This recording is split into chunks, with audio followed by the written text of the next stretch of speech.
நல்லா மேட்ச் வந்து ஆயிடுச்சோம்.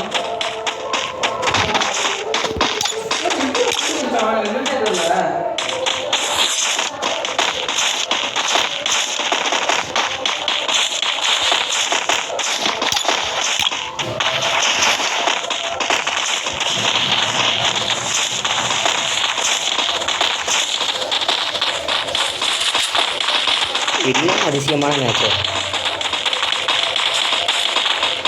ஏன் அந்த டீமில் ஒருத்தர் நம்மளை போடுறதுக்கே பார்த்துட்டு இருக்கான், கத்தியை கைட்டு வச்சிருக்கான்.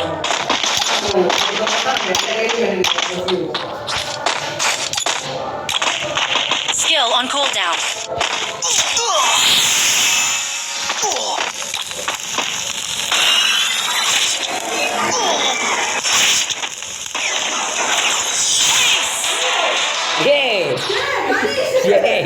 இதெல்லாம் அநியாயம்டா.